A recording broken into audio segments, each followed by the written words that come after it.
Monroe Monroe had ridden 40 miles with a speech memorized down to the last syllable, and by the time the Whitfield farm came into view over the ridge of the Texas Hill Country, he was certain of only one thing. He was going to break Bessie Whitfield's heart before the sun touched the horizon.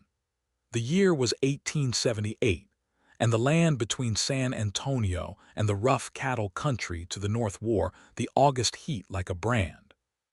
The grass had gone the color of dried wheat, the sky sat pale and enormous above the mesquite, and the red dust that Monroe's gelding, Copper, kicked up behind him hung, suspended in the air like regret given a physical form. Monroe rode with his hat pulled low and his jaw set, which was the posture of a man doing something he believed to be right but did not entirely believe to be good. He had been engaged to Bessie Whitfield for 7 months. It had been the kind of engagement that made perfect sense on paper. Her father's land bordered his uncle's cattle operation. The two families had worshipped at the same Methodist church in Harlow Creek for 20 years, and Bessie was, by any measurable standard the county applied to such things, a fine young woman of good character and considerable practical sense. Monroe was 26, Bessie was 23, and everyone in Harlow Creek had treated the arrangement as if it were as inevitable as rain following drought. The trouble was that it had never been Bessie's idea, and Monroe, if he sat with himself honestly in the quiet hours before dawn, knew it had never entirely been his either. The engagement had been assembled by 2 sets of parents, the way you assembled a fence post by post, with the assumption that what was useful was also what was wanted. Monroe's mother had clapped her hands together when the agreement was announced. Bessie's father, Earl Whitfield, had shaken Monroe's hand with the firm satisfaction of a man who had successfully concluded a business negotiation, and Monroe had stood there in the Whitfield parlor, holding a small garnet ring that his mother had pressed into his palm that morning, and he had looked at Bessie across the room and seen the same polite, careful expression on her face that he imagined was on his own. They liked each other well enough. That was the honest truth of it. Monroe respected Bessie. He thought she was sharper than most people gave her credit for, and funnier when she allowed herself to be, which was rarely in company.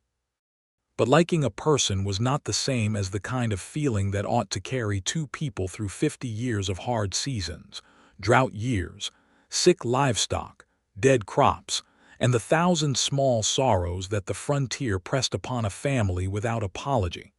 He had known it for months. He had told himself it would grow, the way you told yourself a weak fire would catch if you just gave it time. But Monroe had lived long enough on the land to know the difference between a fire that was catching and a fire that was simply consuming the last of what had been given to it. The letter from Clara Voss had not helped matters.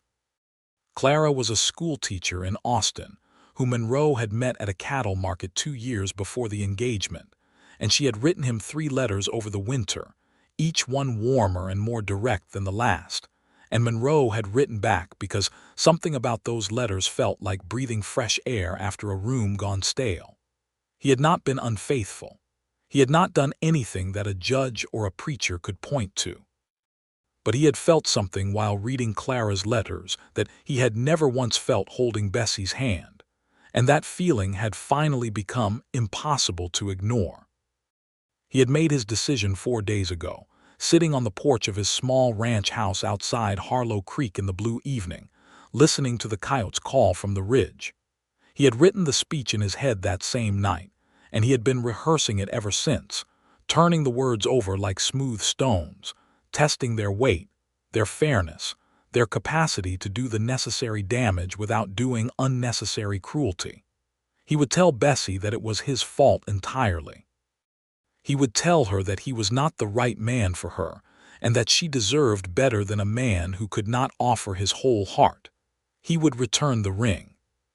He would speak to her father afterward, take whatever Earl Whitfield chose to say to him, and he would ride home diminished but honest, which he had decided was better than the alternative. He reached the bottom of the long slope that dropped toward the Whitfield property and pulled Copper to a walk. The farm was a solid working place. A two-story house with a wide porch, a red barn that Earl Whitfield kept in better repair than some men kept their homes, 3 pastures divided by post and rail fencing, a kitchen garden that ran along the south side of the house. It was late afternoon, and the light was coming in low and golden from the west, painting everything in that particular color that the Texas hill country did in summer when the day was winding down toward something calmer. Monroe was rehearsing the opening line of his speech. "Bessie, I need to speak with you about something difficult, and I want you to know from the start that this is my failing, not yours," when he saw her. She was standing in the field beyond the kitchen garden, the large south pasture where Earl Whitfield kept his wheat crop, and the wheat was dead. The drought had come hard this summer, and the Whitfield wheat had not made it, and what was left was chest-high stalks the color of bone, and Bessie was standing in the middle of it. Monroe pulled Copper to a stop at the fence line and sat very still. She did not know he was there. She was standing alone in the field of dead wheat with her back half turned toward him, and she was not crying, which somehow made it worse. She was just standing. Her dark hair was loose, which Monroe had never seen before. It was always pinned up when she was in company, and it fell between her shoulder blades in a long, dark wave that the evening wind moved in a slow, gentle way. She was wearing a plain cotton dress, dark blue, with the sleeves pushed to her elbows, and her arms were at her sides, her hands slightly open, and she was looking out over the ruined wheat field at something Monroe could not see. She looked like a painting. Not the studied, posed kind that hung in the parlors of rich men in San Antonio, but the kind that came from life itself. The kind where you could not explain why it stopped your breathing, only that it did. There was something in the set of her shoulders, in the way the dead wheat moved around her in the late light, in the quality of her stillness, that reached into Monroe's chest and took hold of something he had not known was there. He sat on Copper and stared, and every single word of his rehearsed speech left him as completely as water leaving a cracked jar. He did not move for a long moment. He sat there with the reins loose in his hands and watched her, and he felt, with a certainty that was almost physical in its force, that he was seeing Bessie Whitfield for the very first time. Not the Bessie who sat carefully in her father's parlor with her hands folded in her lap. Not the Bessie who spoke the polite, measured words that were expected of a young woman in company. This Bessie, the one standing alone in the field of dead wheat in the golden evening with her hair down and her face tilted slightly upward as if listening to something the wind was saying, was someone entirely different, and she was the most striking person Monroe had ever seen in his life. He must have made some small sound, or perhaps Copper shifted, because Bessie turned her head, and then her whole body, and she saw him at the fence line. She did not startle the way most people would have. She just looked at him for a moment, and then she reached up and pushed her hair back from her face with both hands, a gesture so unguarded and natural that Monroe felt the breath go out of him entirely. "Monroe," she said. Her voice was calm, but there was something in it, something tired and undefended that her voice never had when they were in company together. "Bessie," he said, and then stopped because he had no speech left. She studied him for a moment across the fence and the edge of the dead wheat. "You are early," she said. "I did not expect you until next Sunday." "I know," Monroe said. "I should have sent word ahead. I apologize for coming without warning." She looked at him a little more carefully. "Is something wrong?" Everything was wrong and nothing was wrong, and Monroe sat on his horse at the fence line and could not organize a single word into the shape of the thing he had come 40 miles to say. "I need to speak with you," he said finally, "if you have time." Bessie looked at him for another moment, and then she looked back at the dead wheat field once more, one last look, as if she were saying goodbye to something. Then she picked up the hem of her dress and walked toward him through the crackling stalks. She came through the gate in the fence and latched it behind her, and she was closer now, close enough that Monroe could see the redness around her eyes that meant she had been crying at some point before he arrived, though she was not crying now. She had the face she always wore in company, composed, careful, a face like a door with the latch drawn. "You should come up to the house," she said. "I will get my father." "No," Monroe said, and then more quietly, "Not yet. I would like to speak with you first if you do not mind." Alone, something shifted in her expression. It was quick and she covered it immediately, but he saw it. "All right," she said. "Let me get you some water for the horse." Monroe dismounted, and Bessie led him to the water trough near the barn, and Copper drank while Monroe stood beside his horse and tried to find the words he had come here to speak. They were gone, all of them. The carefully constructed speech, the fair language, the ordered sentences that were meant to do the thing as painlessly as possible. All of it had vanished the moment he had seen her standing in that field, and he was left with nothing but the truth, which was formless and complicated and did not arrange itself into sentences easily. "The wheat is bad this year," he said, because it was the first true thing he could find. "Yes," Bessie said. She was standing a few feet away, watching Copper drink. "My father lost the whole crop. He does not say much about it, but it has been a hard summer." "I am sorry," Monroe said. He meant it. He knew what a failed crop meant. He knew the particular anxiety of watching something die that you could not stop. "He will manage," Bessie said. "He always does." But she said it the way you say something that you want to believe rather than something you already know to be true. Monroe looked at her profile. "Bessie, why were you standing in the field?" She glanced at him briefly, and he saw the surprise on her face, not at the question but at the fact that he had noticed that he had seen something she had not intended to offer. "I was just looking at it," she said, "at the damage. By yourself." "Yes," she said, "in the evening, Monroe. I am not criticizing," he said quickly. "I am asking, genuinely." Bessie was quiet for a moment. Copper lifted his head from the trough and water ran off his muzzle.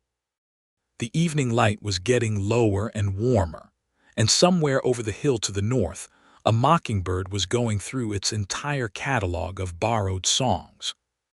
"My mother used to say that the best thing about the land is that it does not care what you are feeling," Bessie said at last. "She said the land just is, and that when you are feeling something you cannot explain, the best place to be is somewhere that has no opinion about it." Monroe turned this over carefully. "Your mother sounds like a wise woman." "She was," Bessie said, and the word was quiet and final, and Monroe felt the weight of it settle between them. He had known that Bessie's mother had died. He had known it the way you know facts about a person you have been engaged to for 7 months. You have been told. You have acknowledged it. You have offered the correct sympathies. But he had not, until this moment, considered what it might mean to be Bessie Whitfield, 23 years old, engaged to a man she had not chosen, watching her father's crop die in the drought, standing alone in a dead wheat field because there was nowhere else to put what she was feeling. "When did she pass?" he asked. Bessie looked at him again, the careful look. 3 years ago, before the engagement." She paused. "Why are you asking me these things, Monroe? You know all of this." "I do not think I knew it the right way," he said. Bessie tilted her head slightly, and in that gesture she looked, for just a moment, like something less defended than what she usually showed him. "What does that mean?" Monroe reached up and pulled his hat off. He turned it in his hands once. "It means I think I have not been paying the right kind of attention," he said. Bessie's expression shifted again, and this time she did not cover it quite so quickly. "Monroe, you said you needed to speak with me about something. What is it?" He looked at her.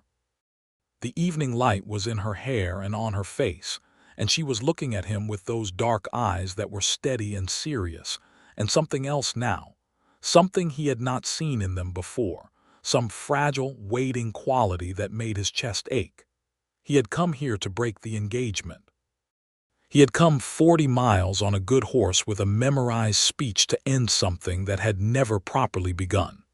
And now he stood at the fence of Earl Whitfield's barn in the August evening, turning his hat in his hands, and he could not do it. Not because he was a coward. He had faced things that required considerably more physical courage than this, but because something fundamental had shifted in the 10 minutes since he had seen her standing in the dead wheat field, and the man who had planned this visit and the man who was standing here now were not the same man. "I came to ask you something," he said. Bessie waited. "Have you been happy?" he said. "These past months?" "With the engagement, with all of it. "Have you been happy, Bessie? Honestly?" The silence that followed was long enough that a second answer would have been unnecessary. Monroe saw the answer in her face before she spoke it, saw it in the slight tightening of her jaw, the way her hands clasped together in front of her, the way she looked briefly down at the ground. "I have been content," she said carefully. "Content is not happy," Monroe said. "No," she agreed quietly. "It is not." Monroe put his hat back on his head. He looked out over the dead wheat field and the long view to the hill country beyond, and he thought about Clara's letters in their neat stack on his desk, and he thought about the garnet ring in his vest pocket, and he thought about Bessie Whitfield standing in the dead wheat with her hair down and her hands open, and that expression on her face that he had not been able to name. "I was not happy either," he said. "I want you to know that. I do not think either of us has been happy, and I think we have both been too polite to say it." Bessie was very still. "Are you ending the engagement?" Her voice was even, but he could hear something underneath it that was more complicated. Monroe turned to look at her. "I came here intending to," he said. "I had the whole thing worked out, 7 sentences, and it was all very fair and very properly arranged." He paused. "And then I saw you standing in that field, and I lost every single word of it." Bessie stared at him. A range of things moved across her face in rapid succession confusion, something that might have been embarrassment and then something else, something more careful and questioning. "I do not understand what you are saying." "I am saying," Monroe said slowly, "that I think I have been doing this entirely wrong. Not wrong in a way that requires ending, wrong in a way that requires starting over. If you are willing." The mockingbird had gone quiet. The evening was doing its slow, golden deepening toward sunset, and the light on the pasture had gone the color of something precious, and Bessie Whitfield was looking at Monroe Monroe with an expression he had never seen on her face in 7 months of being engaged to her. "Starting over," she repeated. "Getting to know you," he said. "Really, not the way you are at church or at a Sunday dinner. The way you are when you are standing alone in a dead wheat field in the evening." He held her gaze. "That person. I would like to know that person if she is willing to be known." The expression on Bessie's face was entirely unguarded now, and it was one of the most complex things Monroe had ever watched a human face do. He could see the wariness in it, the careful assessment of a woman who had been arranged and organized and decided upon by other people for too long. But underneath that, he could also see something that was trying, very carefully, to become hope. "You are a surprising man," she said at last. "I have not been," Monroe said. "But I am going to try to be better at it." The corner of Bessie's mouth moved. It was not quite a smile, but it was the suggestion of one, the blueprint of one, and Monroe thought it was possibly the finest thing he had seen in a long time. "My father will be expecting you for supper," she said. "He will ask you about the fall cattle run." "All right," Monroe said, "and I will need to pin my hair up before we go inside." "You do not have to," Monroe said. "On my account." Bessie looked at him, and this time the smile was more real. "I am aware of what I do and do not have to do on your account, Monroe Monroe," she said. And there was a dry, precise humor in her voice that he had caught glimpses of before and had never been close enough to fully appreciate. "I am pinning it up because I have been standing alone in a field all afternoon, and I look like something the wind dragged in." Monroe laughed. It came out before he could measure it, a real laugh, warm and surprised, and Bessie's smile widened into something genuine and quick before she pressed her lips together against it in that careful way she had. "There," Monroe said, still smiling. "That is exactly what I mean." Bessie shook her head, but the smile had not entirely gone, and she turned toward the house. Monroe tied copper to the fence post and followed her, and the evening light lay golden on the ground ahead of them, and something that had been knotted tight in Monroe's chest all the way from Harlow Creek had come loose, and what had replaced it felt something like the beginning of an honest thing. Earl Whitfield was a broad, weathered man of 55 with the permanent squint of someone who had spent decades arguing with the Texas sun.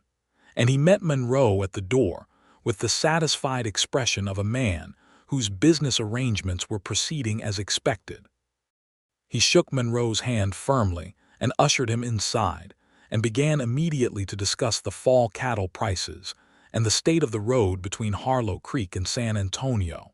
And Monroe answered the questions he was asked with what he hoped was adequate coherence, while being primarily aware of Bessie moving through the kitchen and the sounds she made, the clink of crockery, the rhythm of her boots on the wooden floor, the brief exchange she had with Hazel, the Whitfield's housekeeper, over whether there was enough of the bean soup left to serve three.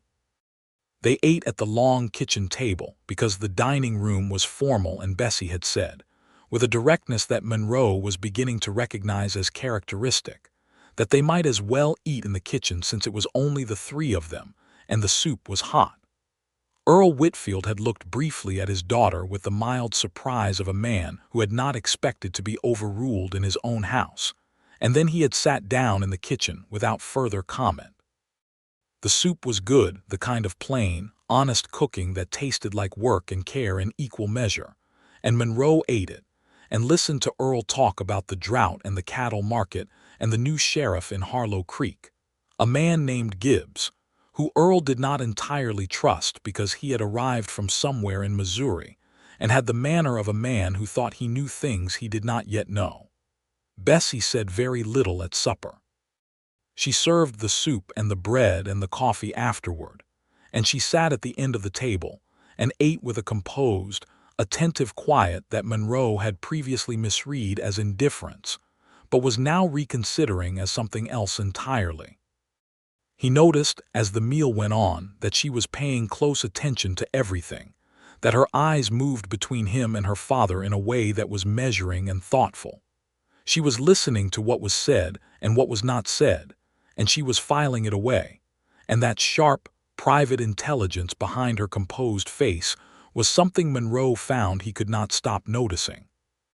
After supper, Earl invited Monroe onto the porch for a smoke, and Monroe accepted, and they stood in the purple evening, and Earl lit his pipe and Monroe leaned against the porch rail and listened to the nighthawks calling over the pasture. "Good of you to ride out," Earl said. "Bessie will be glad of the company." "It has been a quiet summer with the crop going the way it did. How is she managing with it?" Monroe asked. He meant the question. Earl glanced at him sideways, and there was something in the look that was not quite surprise but was adjacent to it, as if the question was not one he had anticipated. "Bessie is a capable girl," he said, with the finality of a man who considered that a complete answer. "She is," Monroe agreed.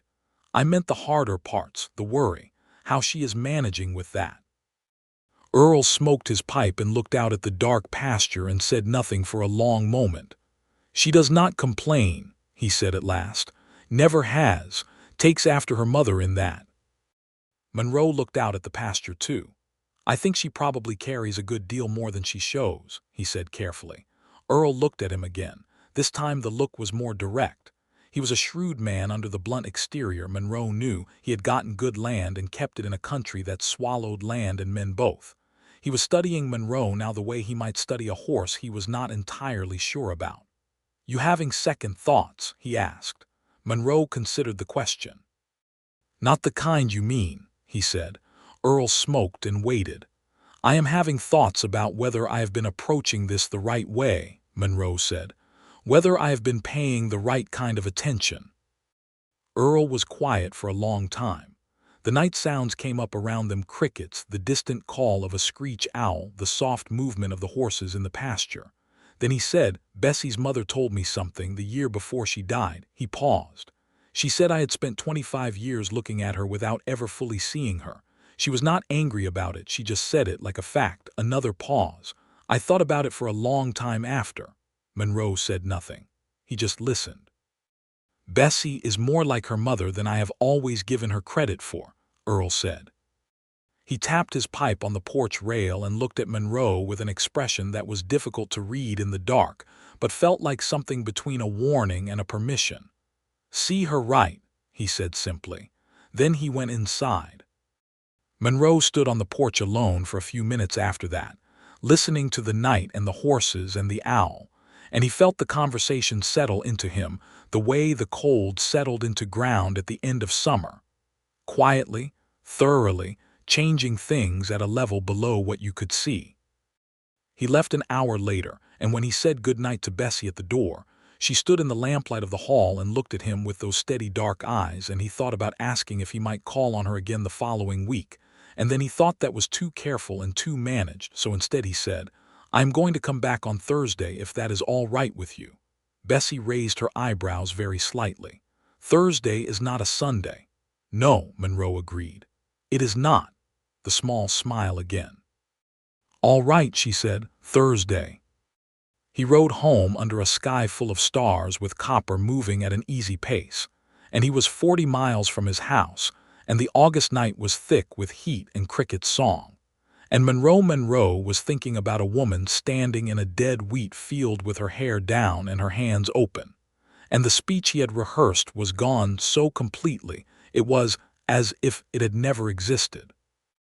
On Thursday he came back, and this time he brought nothing except himself and a small paper of hard candy from the mercantile in Harlow Creek, which he offered to Bessie with the casualness of a man who had thought about it for 2 days, and then decided to act as if he had not thought about it at all.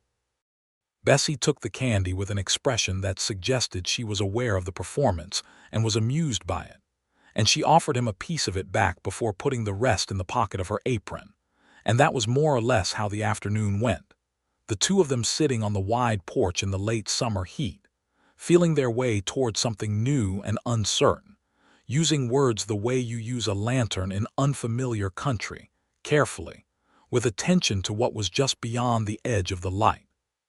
He learned things about her. He had been engaged to her for 7 months, and he had not known that she had taught herself French from a grammar book she had ordered by mail, that she had a particular affinity for horses, and could gentle a difficult animal with a patience that Earl Whitfield himself freely admitted was beyond his own skill, that she had been reading everything she could find about irrigation methods, because she had been trying to convince her father for 2 years to build a proper irrigation system for the wheat field. That she was funny genuinely, precisely funny, in a way she almost entirely suppressed in company, because she had been told too many times that sharp humor was unbecoming in a woman. "Who told you that?" Monroe asked when she mentioned it. "Various people," she said carefully, "over the years." "They were wrong," Monroe said. Bessie looked at him with that measuring, careful look. "That is a kind thing to say." "It is a true thing," Monroe said. "Kind and true sometimes happen to be the same thing. When they do, it is a pleasant coincidence." Bessie laughed, a real laugh this time, not the careful contained smile, but an actual laugh that she tried to stop halfway through and mostly failed, and Monroe thought it was probably the finest sound he had heard in years. He came back the following Thursday as well, and the Thursday after that, and somewhere in the 5 weeks that followed, the careful terrain between them became familiar ground, and familiar ground became something warmer, and the engagement that had been assembled by other people for practical reasons began, slowly and with some difficulty and a great deal of honesty, to become something that belonged to Bessie and Monroe themselves. It was not a simple transformation. There were evenings when they both sat in the uncomfortable awareness of how much had been assumed and how little had been asked, when the weight of the arrangement pressed on them in a way that required acknowledging rather than ignoring. Monroe told her, one evening in September when the heat had finally broken, and the air had that first crisp edge that came before fall, about Clara Voss's letters. He told her plainly without excusing himself, and he watched Bessie's face while he spoke and saw the things that moved across it, not what he had feared, which was anger or hurt, but something more complicated, more honest. "Did you care for her?" Bessie asked. Her voice was even, which Monroe had come to understand was not the same as being unaffected. "I liked her letters," Monroe said. "I do not know if that is caring for a person, but I wrote back because the letters made me feel like myself in a way I was not feeling in other parts of my life." He held her gaze.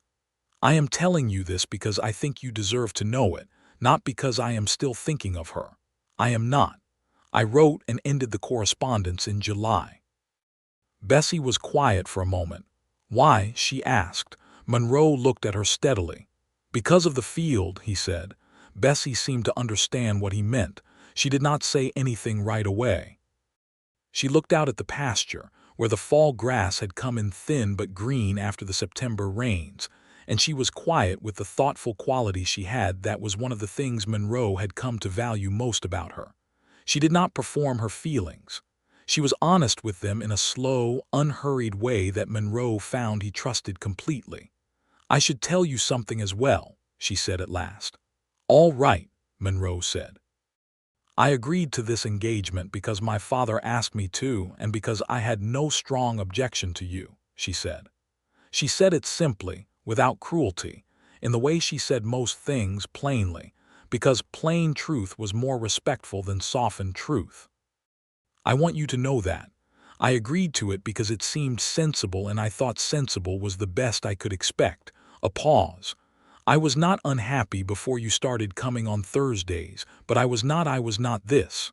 Monroe looked at her. "What is this?" he asked quietly. Bessie was silent for a long moment. The fall evening was settling around them, the air cool and clean after the brutal summer, and the light on the pasture was the particular soft gold that came in October when the sun dropped early. She had her hands in her lap and she was looking at them, and then she looked up and met Monroe's eyes with a directness that was one of her most characteristic qualities. "Hopeful," she said simply. "I was not hopeful before." Monroe felt the word land in his chest like something warm and permanent. "Bessie," he said, and he reached across the space between their chairs and took her hand, which was something he had not done since the evening he had given her the garnet ring 7 months ago, and the difference between how it had felt then and how it felt now was so vast and so complete that it confirmed everything he had been slowly understanding. Bessie looked down at their joined hands and then back up at him, and her face was open in a way that it almost never was, all the careful management set aside. And what was underneath it was something that Monroe recognized because he had been feeling it for weeks, building in him like water behind a dam, patient and enormous and increasingly difficult to contain. "I am going to do this properly," Monroe said. "I want you to know that, all of it, the whole thing." Bessie's mouth curved. "You already broke a number of the rules of proper engagement conduct by coming on Thursdays," she said, and the dry humor was warm in her voice now, comfortable in a way it had not been before. "I am willing to bend the rules on schedule," Monroe said. "I am less flexible on the important things." Bessie laughed again, and Monroe held her hand in the October evening, and somewhere on the hill to the north a mockingbird was calling, working through its whole borrowed catalog of songs, and the world seemed at that particular moment to have arranged itself into something right.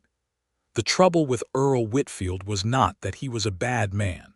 Monroe had never believed he was.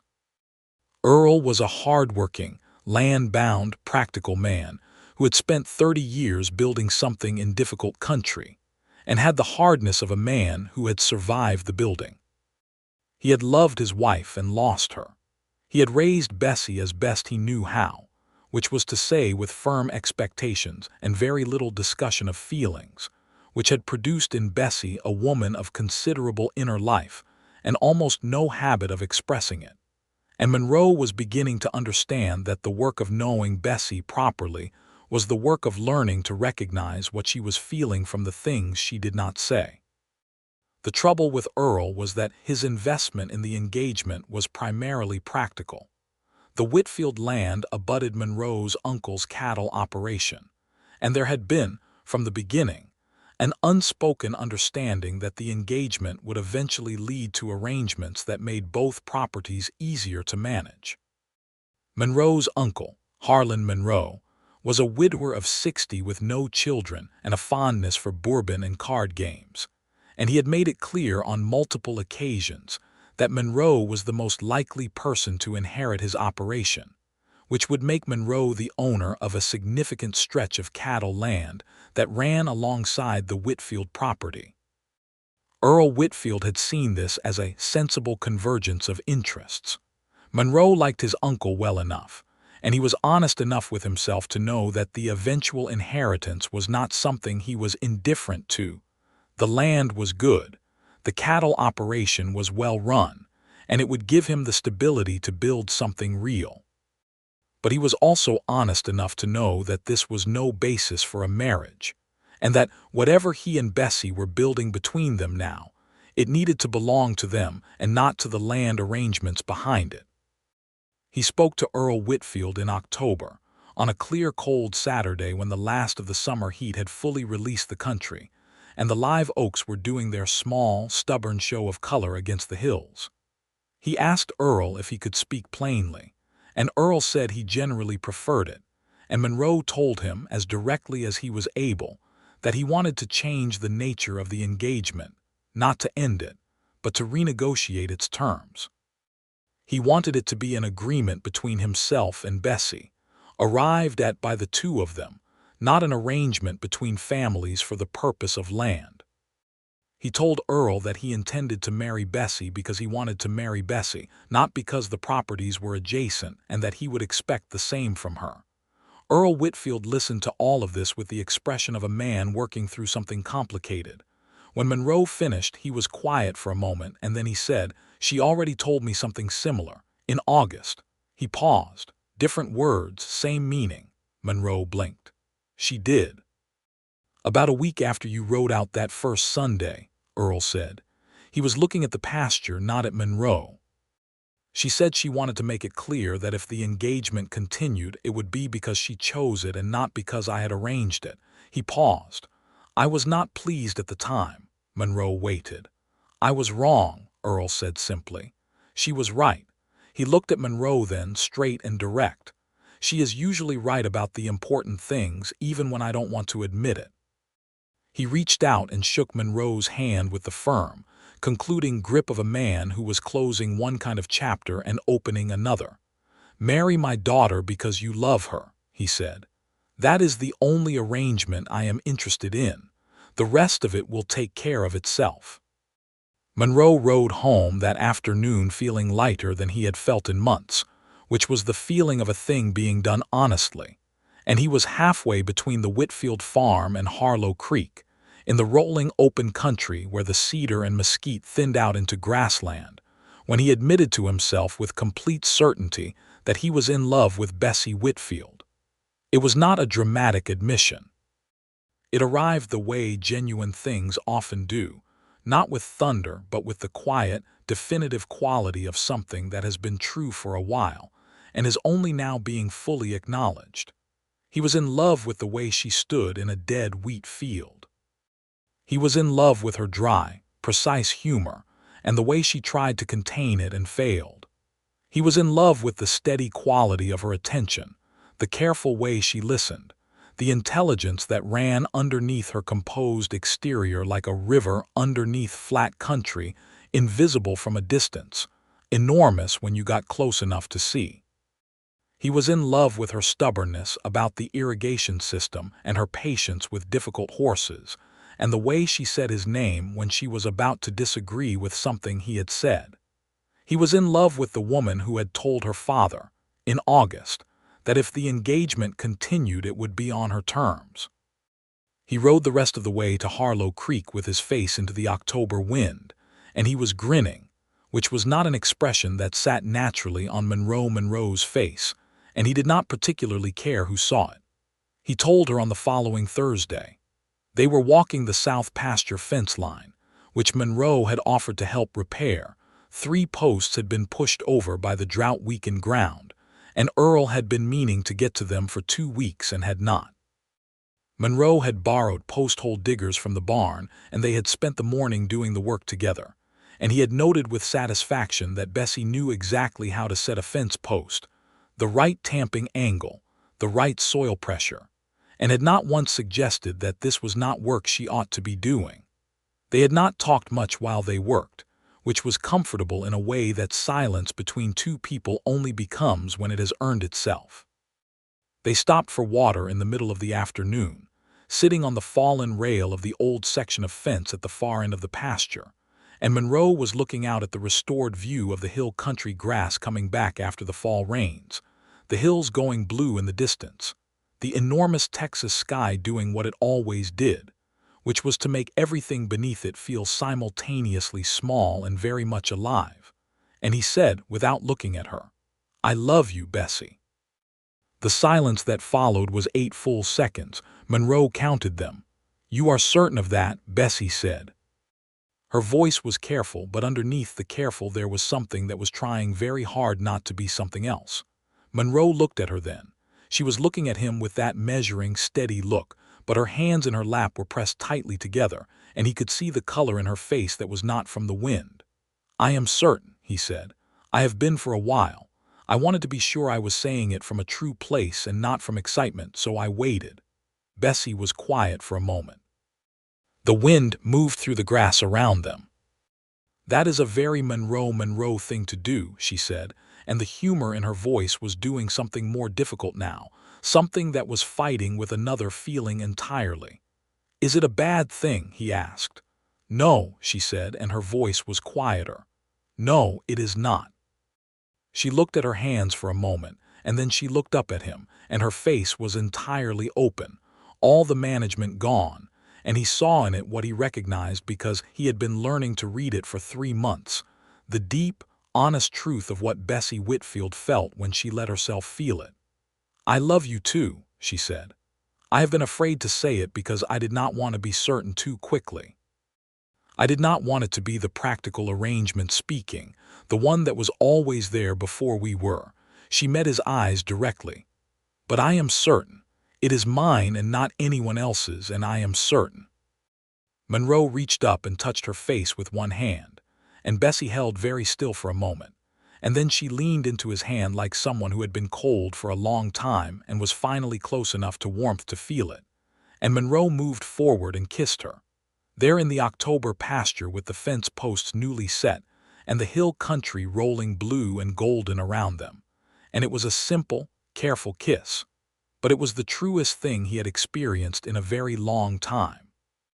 When they separated, Bessie's expression was something Monroe filed away in the permanent part of his memory, stunned and warm and deeply, quietly happy, the face of a person who has arrived somewhere they were afraid they might never reach. "Thursday visits," Monroe said.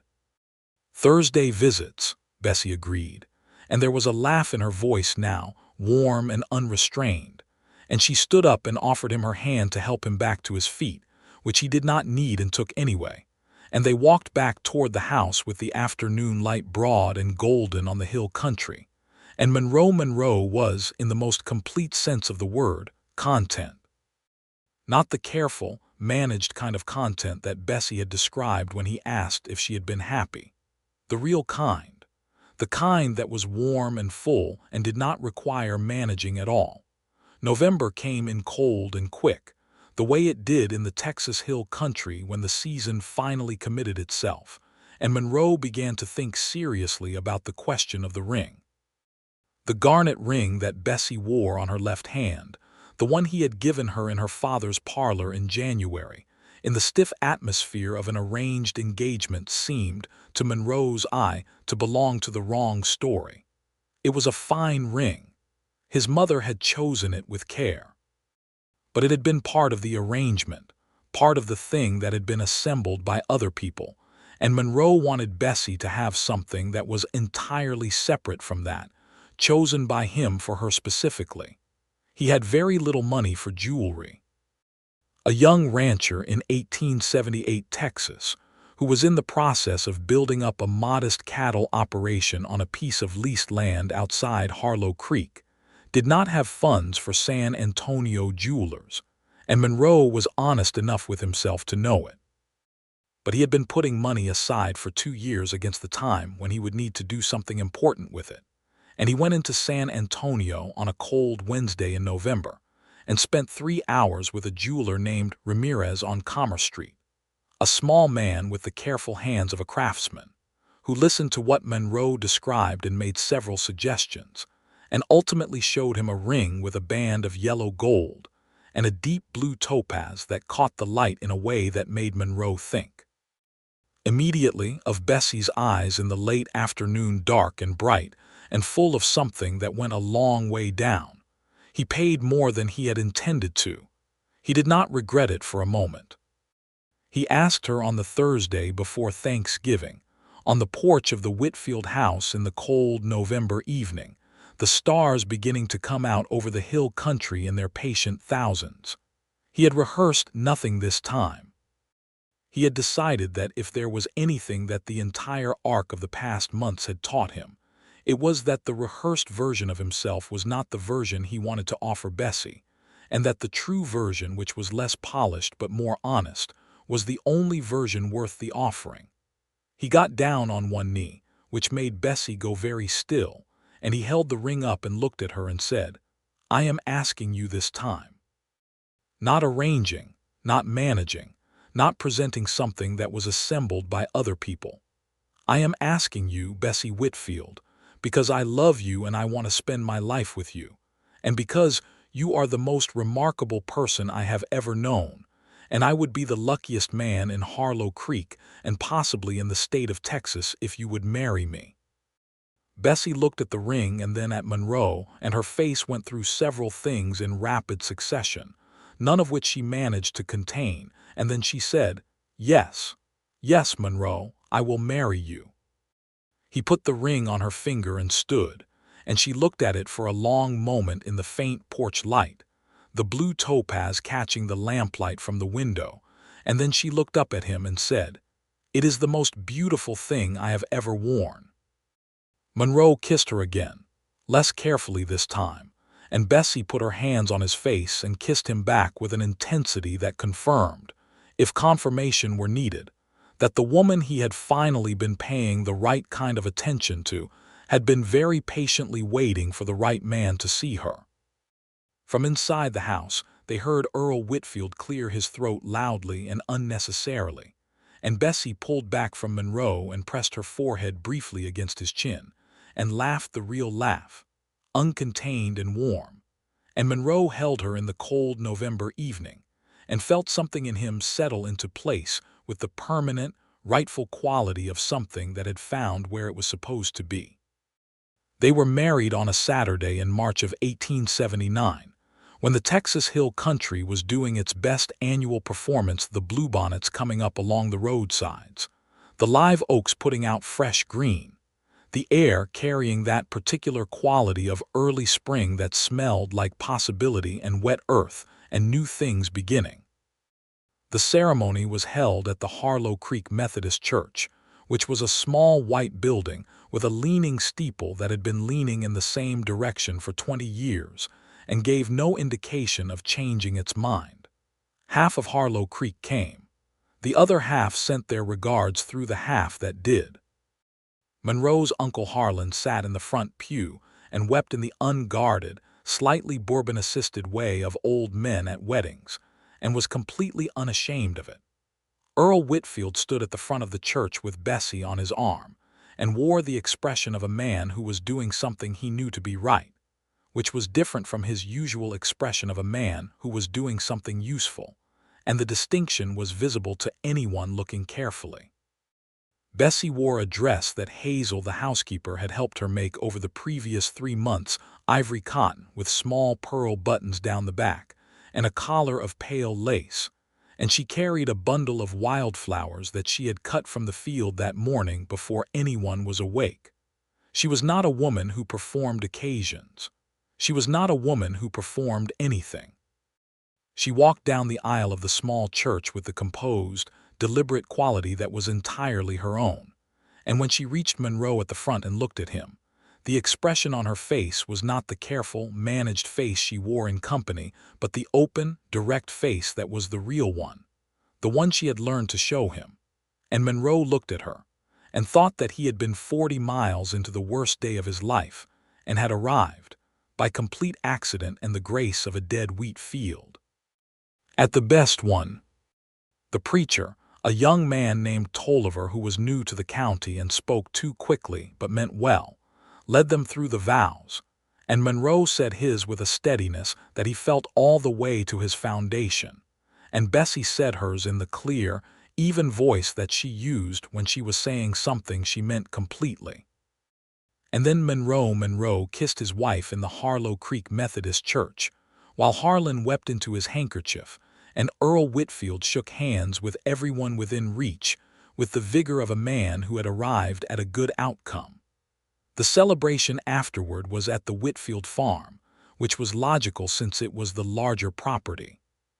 Tables had been set up in the yard, and someone had strung paper lanterns between the posts of the wide porch, and the whole place had the quality of a landscape trying very hard to celebrate, which the Texas Hill Country was well suited to do in March. There was food enough for twice the number of people present, which was how food was done at Harlow Creek occasions, and someone had brought a fiddle and a jaw harp, and the dancing started in the late afternoon and went on well after dark. Monroe danced badly. He had always danced badly and was honest about it, and Bessie, who had known this for months, danced with him anyway with an expression of good-humored tolerance that he recognized as one of her primary qualities and had long ago decided was one of the things he loved best about her.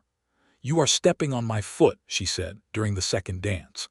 "I am aware," Monroe said. "Are you going to stop?" "I am going to try," Monroe said. "I make no promises."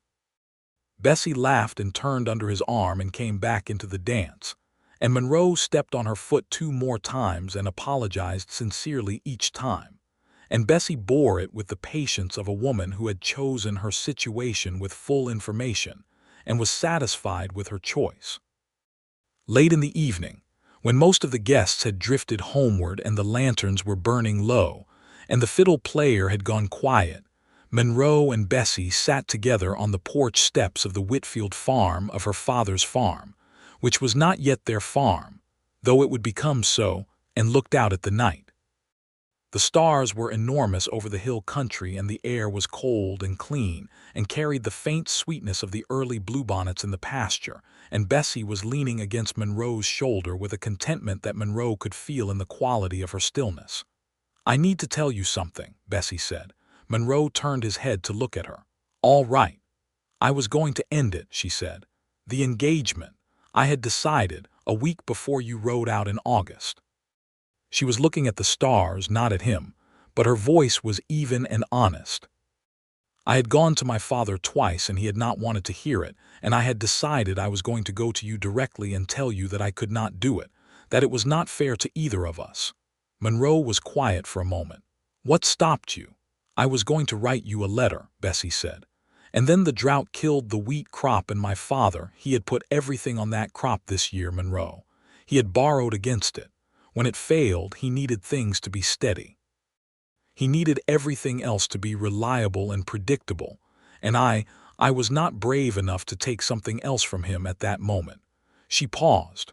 "So I went out to the field instead, to try to figure out what the right thing was." Monroe absorbed this. The stars were doing their patient work overhead, and the night was very quiet now, and he was thinking about 2 people who had both come to the same decision by different roads, separated by 40 miles and a dead wheat field. "I am glad I came that day," he said. Bessie tilted her head against his shoulder. "So am I," she said quietly. "I want you to know that. Whatever it was you saw when you saw me in that field, I want you to know that it was all of me, not a performance, just me trying to figure out my life." "I know," Monroe said. "That is exactly what I saw. That is why it worked." Bessie was quiet for a moment. "What does that mean?" "It means," Monroe said, "that I had come with a speech and a plan and a set of organized arguments, and then I saw someone who was not performing anything, who was just a person in a field trying to be honest about what she felt, and it made every organized word I had completely useless." He paused. "You were more real in that one moment than I had been able to make myself in the whole of the previous 7 months, and it shook me loose from everything I had been holding on to." Bessie was quiet for a long moment after that. Then she said, very softly, "I was just standing in the field." "I know," Monroe said. "That was enough." The spring came fully on in April, and Monroe and Bessie set up their household in Monroe's ranch house outside Harlow Creek, which was smaller than the Whitfield farm but solid, and well situated on a south-facing slope, with a good well and a creek that ran reliable in all but the worst drought years. They spent the first weeks of their marriage in the way all practical frontier marriages began, with work, with the honest business of making a shared life out of what they each brought to it, sorting through what was his and what was hers and deciding, item by item, what would be theirs. Monroe found in these weeks that marriage, done properly, was different from what he had expected it to be, which was largely that it was better. The qualities in Bessie that he had been falling in love with from a careful Thursday distance were in close proximity, even more substantial. She was direct in a way he found restful. She said what she thought, asked for what she needed, and did not sulk when something went wrong but addressed it plainly. She was funny in the unguarded hours, which were the best hours, and the dry private humor she had suppressed in company for so long came out in the evenings at the kitchen table, or in the early morning over coffee, and was one of Monroe's consistent satisfactions. She was fiercely competent at the practical things and not shy about knowing it, but she had no arrogance about it, and was equally capable of asking for help when she needed it. She was also, Monroe discovered in the private territory of marriage, a person of considerable depth of feeling, who had spent most of her life keeping those feelings under a management so practiced it had become nearly invisible. In the evenings, when the day's work was done and the house was quiet, she would sometimes look at something, the hill country going dark beyond the window, the last light on the grass, and he could see her feeling things that she was only beginning to learn to speak. He learned to wait, and she learned to speak, and the conversation that grew up between them in those quiet evenings was one of the things Monroe valued most about his life. In the summer of 1879, Monroe's Uncle Harlan fell ill. It was not a dramatic illness. It was the quiet, gradual kind that old men get when they have lived hard, and the body begins to call in its debts.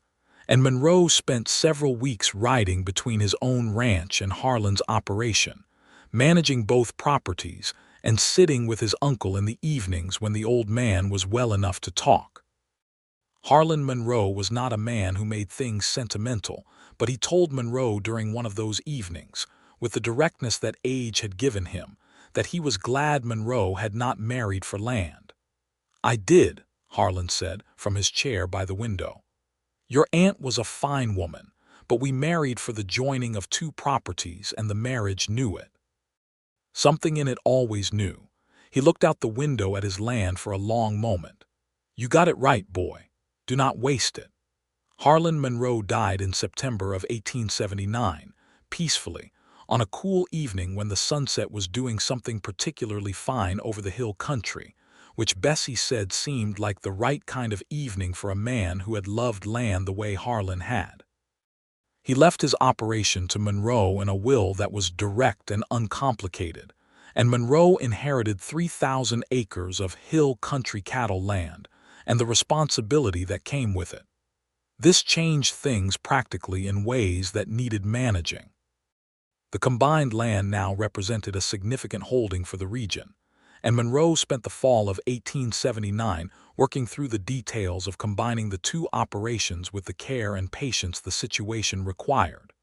Bessie was, as Monroe had known she would be, an indispensable partner in this. She had grown up on a working farm. She understood land management, and the irrigation ideas she had been developing for her father's wheat field had implications for the cattle operation as well.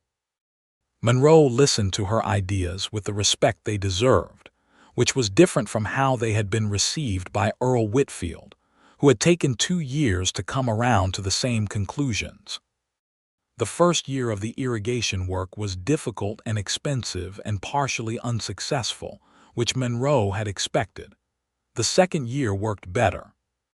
By 1881, the South pasture was producing grass through the dry months in a way that it had not done before, and the cattle herd was healthier in summer than it had been in years. And Monroe told Bessie in the direct way she preferred that she had been right about the irrigation, and he was proud of her. And Bessie received this with the contained pleasure of a person who had been right about something for a long time, and was grateful to finally have it acknowledged. In the spring of 1880, Bessie told Monroe she was expecting a child. She told him at breakfast, with the directness she brought to all important things, and Monroe sat very still for a moment and then reached across the table and took her hand, and did not say anything for a moment because there was something happening in his chest that was too large to immediately translate into words. Bessie watched him with the attentive, patient quality she had and waited, and then he said, "Are you well?" Because that was the first thing that needed to be established, and she said yes, she was very well, and he said, "Good." And then he stood up and went around the table and held her, which was not a typical breakfast behavior for Monroe Monroe. And Bessie put her arms around him and rested her head against his chest and laughed softly. And Monroe thought about the field and the dead wheat and the 40-mile ride with the rehearsed speech. And he felt, with a gratitude that was almost overwhelming, the complete rightness of everything that had come from that impossible accident. Earl Whitfield was told that same Sunday, when Monroe and Bessie rode out to the Whitfield farm after church.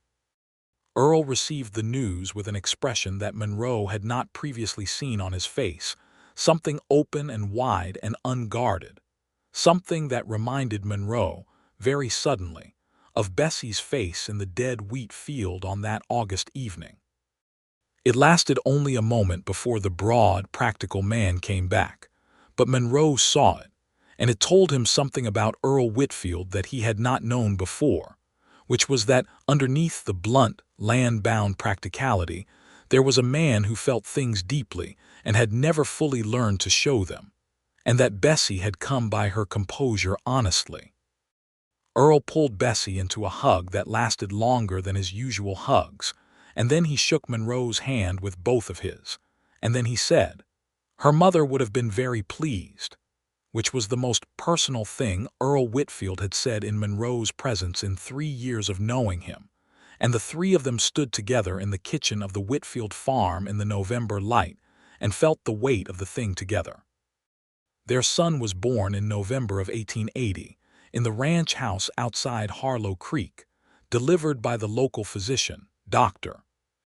Marcus Webb, who was a compact, efficient man who had been delivering babies in this county since before Monroe was born, and had the calm of someone who had seen everything and been surprised by very little. The birth was long and difficult, and Monroe sat in the front room of the house for 7 hours while the sounds from the bedroom told him things he could not help but imagine in terrible detail. And at one point Dr. Webb came out and told him that Bessie was strong, and that everything was proceeding normally, but that it was going to take time. And Monroe said very little and sat very still and felt, for those hours, what it was to love someone in a way that was deep enough to be afraid. And then the sound came, the first outraged cry of a new person who had arrived in the world and was making his opinion of it immediately known, and Monroe stood up from his chair, and Dr. Webb came out shortly after with his hands washed, and his expression calm and satisfied, and said, "A boy, strong and healthy. Go on in." Bessie was pale and exhausted and beautiful in the way that people who have done something enormous are beautiful, the raw, honest beauty of effort and arrival. She was holding the baby in the crook of her arm, and she looked up at Monroe when he came in, and there was something in her face that he had never seen before in any person, something so complete and so particular to this moment that it had no name. Monroe came and sat beside her and looked at his son, who was small and crumpled and very definite about his feelings, and he reached out and touched the baby's hand with one finger and felt the tiny fingers close around his, and the breath he had been holding for 7 hours came out of him all at once. "What should we call him?" Bessie said.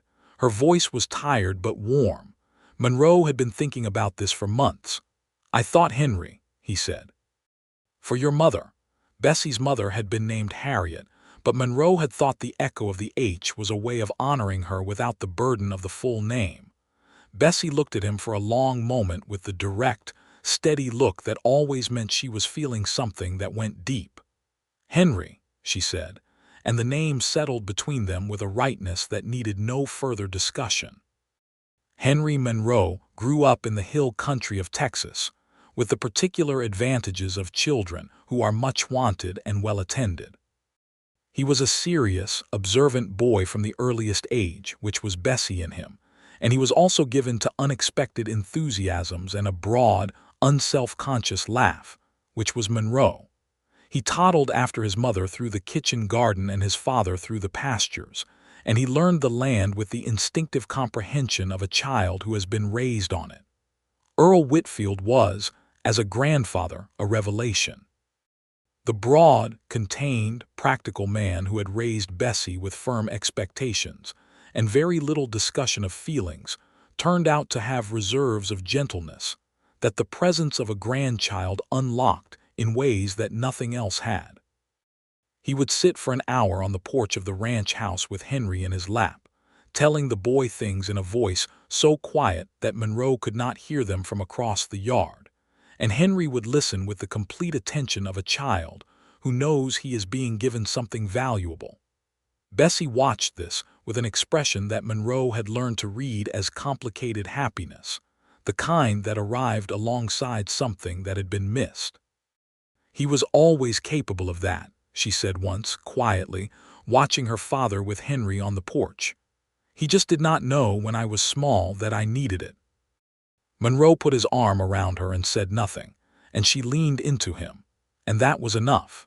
The winter of 1882 brought a storm that the county would talk about for 30 years, 3 days of ice and snow that glazed the entire hill country in white and silver, and caused more damage to cattle operations than anything since the drought of 1878.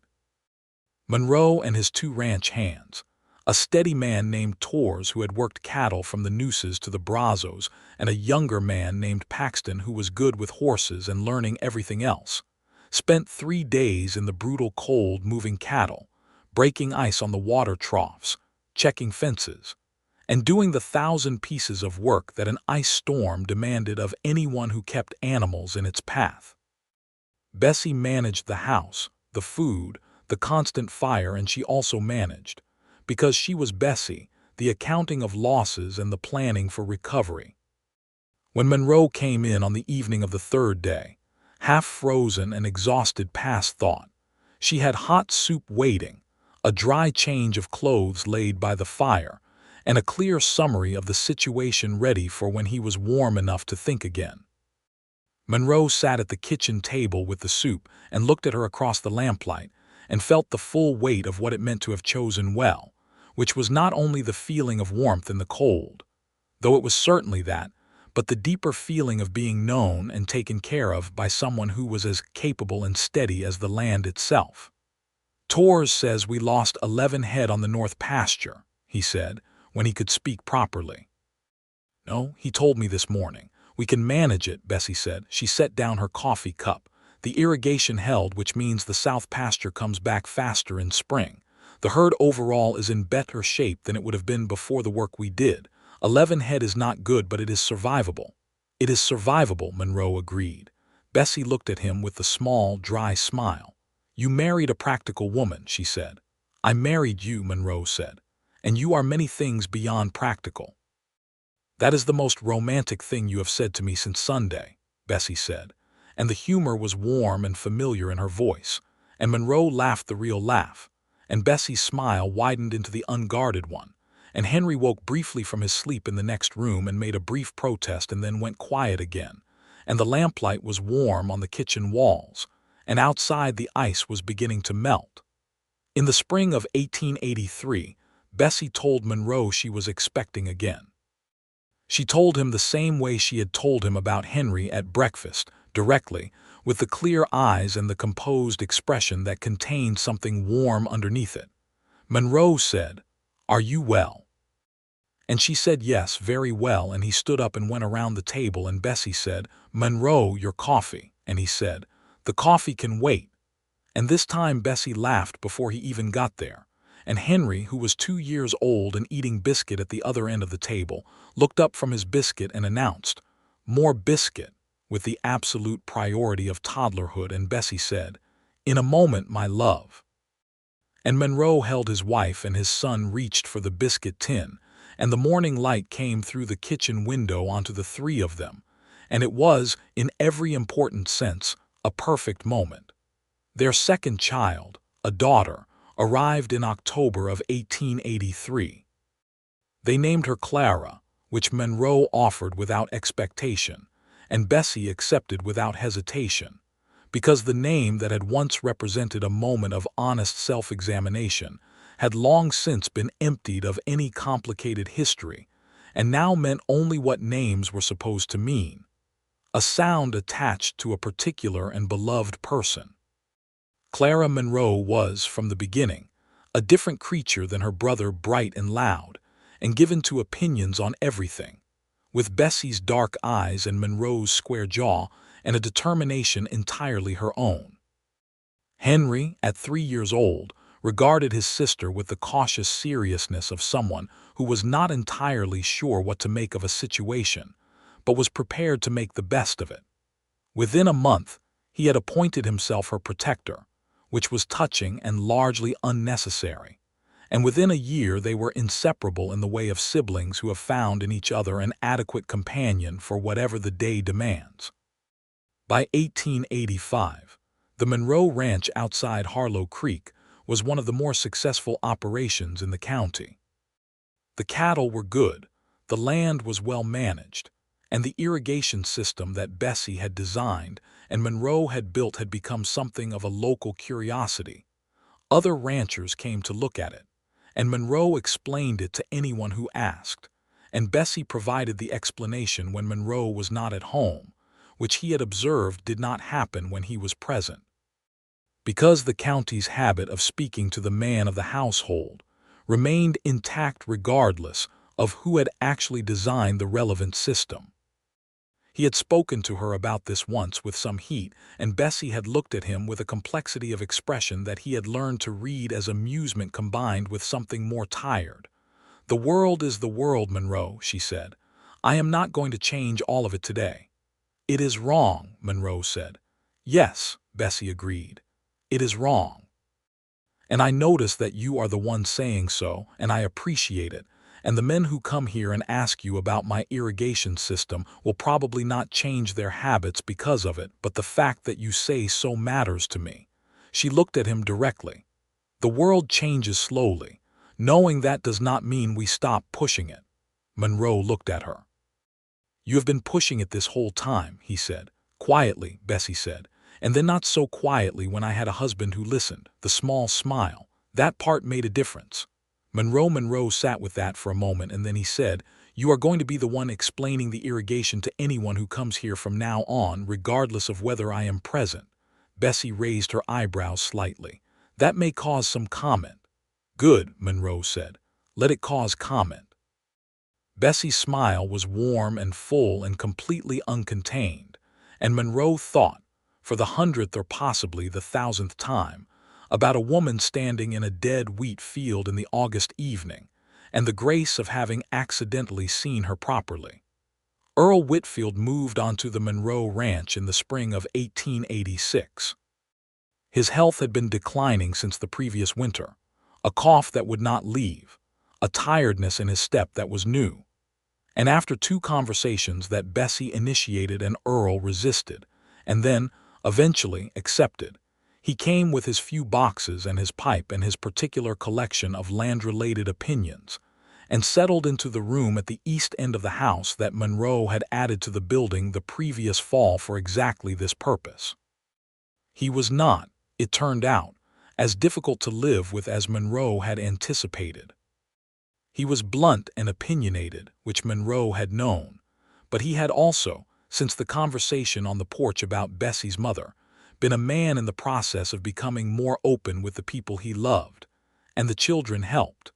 Henry and Clara were, by this point, 6 and 3, and Earl's transformation in their presence continued to be one of the quietly astonishing facts of Monroe's household. The broad, weathered man who had raised Bessie with firm expectations and very little discussion of feelings sat with Clara in the evenings and let her braid his hair, which she did with great seriousness and complete incompetence, and he talked to Henry about land and cattle and water with the patient thoroughness of a man passing something on. Bessie watched all of this with the complex expression that Monroe had long ago learned was the face she wore when she was grateful for something and sad about something at the same time. He did not offer words for it unless she wanted them. He just made sure she knew he had seen it, which with Bessie was always enough. Earl Whitfield died in March of 1887, on a clear cold morning with the bluebonnets coming up along the road.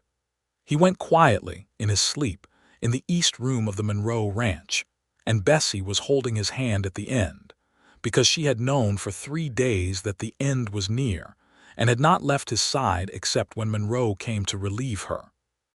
When she came out of the east room that morning, she walked straight to Monroe and he held her, and she wept in the unguarded, complete way that she rarely let herself weep.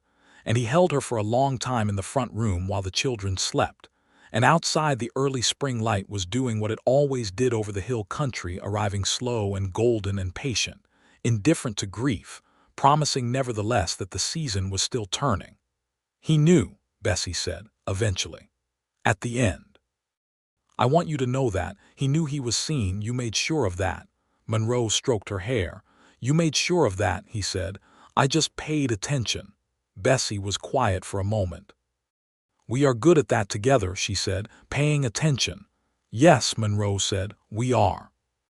They buried Earl Whitfield in the Harlow Creek churchyard on a cold March afternoon, and half the county came, because he had been a man of the county for 40 years.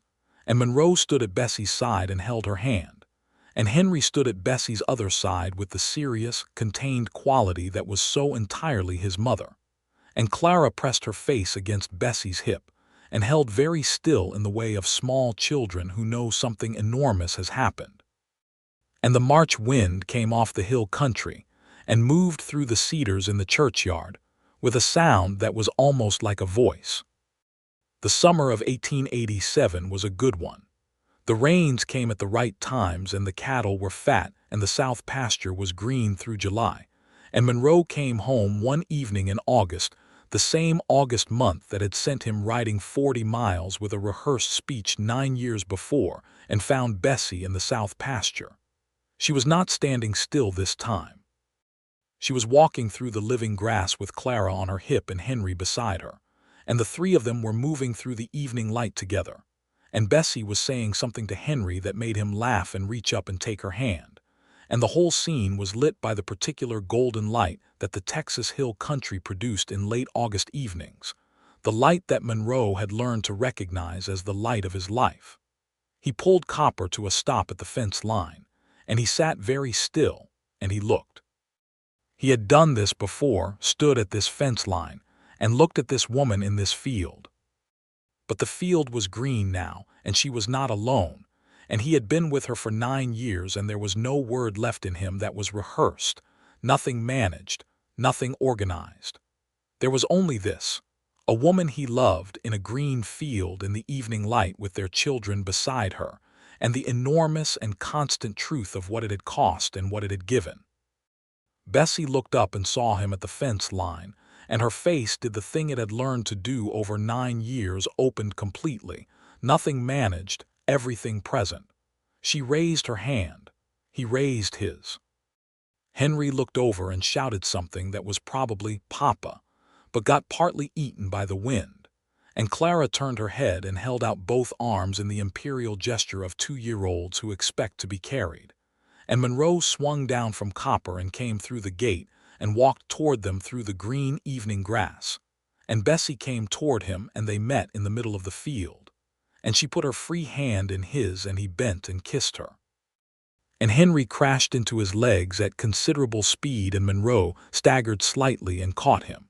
And Clara reached across from Bessie's arm and grabbed Monroe's collar in her small fist with the determination of someone who was not going to be left out, and the 4 of them stood together in the middle of the south pasture while the golden light went slowly and beautifully to purple on the hills around them. "Good day," Bessie said. "Good day," Monroe said. "Better now."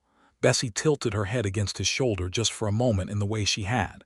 "The south pasture looks good," she said. "It does," Monroe agreed. "The irrigation held all summer," she said. "It did," Monroe said. "You were right about the depth adjustment." Bessie's small smile, warm and dry. "I usually am," she said. Monroe laughed and pulled her closer, and Henry said he wanted to race back to the fence line.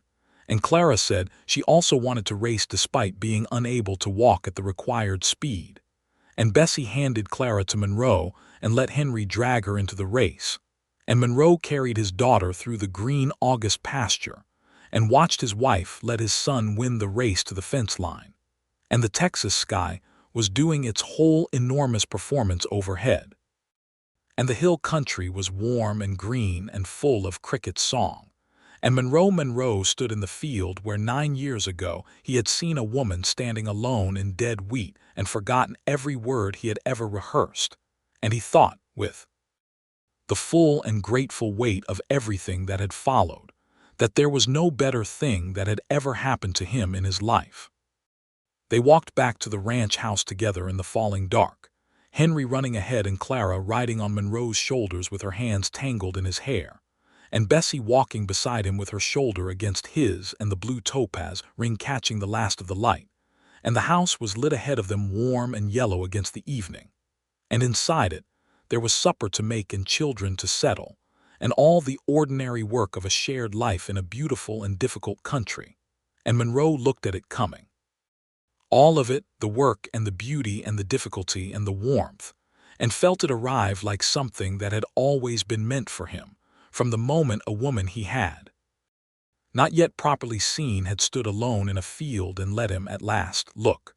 Their third child, a boy they named Earl James Monroe, came in 1889, red-faced and loud and very much at home in the world from the first minute. He had his grandfather's square, determined face and his mother's eyes and his father's stubbornness. And Henry, at 8, received the news with the grave enthusiasm of a boy who had been hoping for a brother. And Clara, at 5, received it with the complex displeasure of a child who had been the youngest and was now being demoted, and then gradually came around to the position that a baby brother was an acceptable addition to her household, as long as certain seniority arrangements were respected.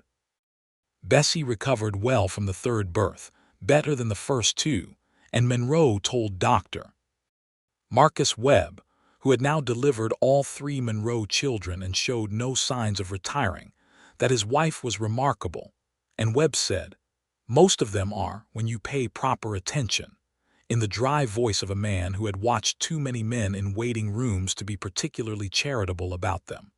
And Monroe took the remark in the spirit it was intended and thanked him and rode home to his family.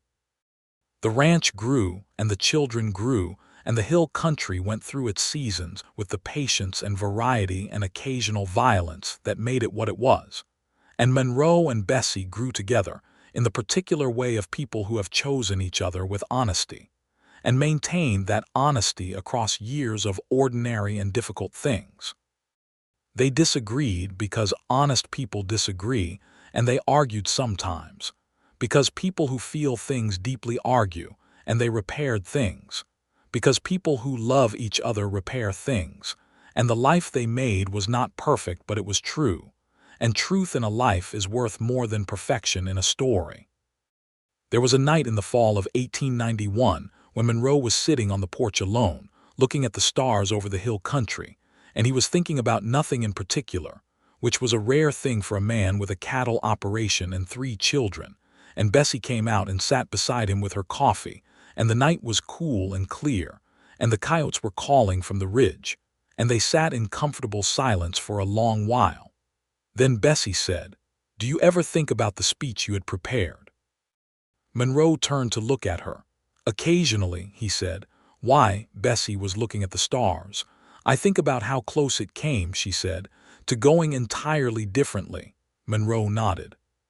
"There were 2 people going to the same decision by 2 different roads," he said, "and neither of us made it there, which is the best thing that ever failed to happen." Bessie smiled, looking at the stars. "The best thing that ever failed to happen," she said. "I like that." "It is true," Monroe said. Bessie was quiet for a moment. Then she said, "The field was dead. The whole crop was gone. My father was in debt, and I was trying to figure out how to live the life I had been given instead of the one I wanted." A pause. "And then you came over the hill on your horse and stopped at the fence line, and I thought at first you were a neighbor or a hand from one of the other operations, and then I realized it was you, and I had not expected you, and I thought, well, Whatever you came here to say, at least say it honestly. I was tired of everything being arranged and managed." "I know," Monroe said. "I could see it." "That is why it worked," Bessie said. She turned to look at him. "I was too tired to pretend, and you saw what was underneath, and then you could not find your speech." She paused. "Sometimes the right things happen for the wrong reasons, but they happen." Monroe looked at her across the porch in the starlight, his wife of 12 years with the blue topaz ring on her finger and the composed, warm expression that she wore now with him, the real face, the one she had been letting him see from the beginning in the field. "Not wrong reasons," he said, "unexpected ones." Bessie's smile was deep and genuine and entirely for him. "All right," she said, "unexpected." She reached across and took his hand, and they sat together on the porch in the cool Texas fall with the coyotes calling from the ridge and the stars enormous overhead, and the sounds of their sleeping children inside the house behind them, and the hill country lay quiet and enormous around them in the dark. And Monroe held his wife's hand and felt the whole long arc of it. The dead wheat field and the forgotten speech and the Thursday visits and the ring in the lamplight and the vows in the small church and the years between then and now. The children and the seasons and the cattle and the work and the love that had been built up in the daily doing of all of it, layer by patient layer, into something that was now as solid and as permanent as the land itself. He lifted her hand and pressed his lips to her knuckles, which was an old gesture between them, one he had made for the first time in the October pasture years ago and had made 1,000 times since. Bessie made a soft sound that was not quite a word, but contained the meaning of several of them, and she leaned against his shoulder, and Monroe looked out at the hill country dark and the stars above it, and he was grateful in a way that had no bottom to it, grateful all the way to where the feeling had no name any more, but was just the quality of being alive in a life that was right. Henry Monroe grew into a serious, capable young man who had his mother's intelligence and his father's steadiness, and an instinct for land that was his own, and by his early 20s was as natural an heir to the Monroe Ranch as anyone could have wished. Clara Monroe grew into a woman who was sharper than most people expected and funnier than most people were ready for, which Monroe recognized as a family characteristic and was entirely proud of. Young Earl James was, at 10, still determining himself, but the early indications were that he would be something interesting, which was enough. In 1897, Monroe was 45 and Bessie was 42, and they sat together one Sunday afternoon on the wide porch of the ranch house, which had been added to twice, and was now a proper house for a family of 5+, whatever neighbors and hands came through. And the hill country was doing its October performance, all deep blue hills and gold grass and the slow-moving shadows of clouds. And Bessie was reading a letter from the Department of Agriculture about a new approach to dryland farming that she had written to inquire about, because Bessie Monroe had been writing to people with information she wanted for 30 years and had gotten very good at it. Monroe was watching her read. She had the small frown of concentrated attention, and the silver that had come into her dark hair in the last 5 years had not diminished anything. In Monroe's estimation, it had added something, the way the best things added depth with time. The blue topaz ring was on her hand, still there, still catching the light. "What does it say?" Monroe asked. Bessie lowered the letter. "They have developed a method of building soil moisture reserves over winter that could be useful for the South pasture in drought years," she said. "I want to try it." "Of course you do," Monroe said. Bessie looked at him with a small smile. "You are very agreeable today." "I am always agreeable," Monroe said. Bessie made a sound that was the compressed form of a laugh. "You are frequently agreeable," she allowed. "You were very disagreeable about the new fence posts in June." "That was a reasonable position," Monroe said. "The angle was wrong." "The angle was fine and you know it," Bessie said, and she turned back to her letter, and Monroe looked out at the hill country and was completely, unreservedly happy. From inside the house he could hear Clara talking to someone, probably herself, which was characteristic, and the sound of Earl James doing something in the kitchen that involved a considerable number of surfaces, and somewhere on the property Henry was talking to Torres about the condition of the north fence. Monroe could hear it all without looking, the whole living sound of the place, and he sat in his chair on the wide porch with the October sun on him and felt the weight and the fullness of it. Bessie finished her letter and folded it and looked out at the hill country too. A hawk was crossing high up, riding the updraft off the ridge, and they both watched it without speaking, in the easy silence that was one of the things Monroe valued most about sharing his life with Bessie Whitfield Monroe, the fact that you could sit with her and not speak and not be absent from each other. The silence was full, not empty. It was a presence, not a gap. "Are you happy?" Monroe asked. He meant it with the full weight of the question. Bessie turned to look at him, and the expression on her face was open and warm and genuine, the same face she had learned to show him, the face from the field. She did not answer immediately, which with Bessie always meant she was being careful to say the right true thing.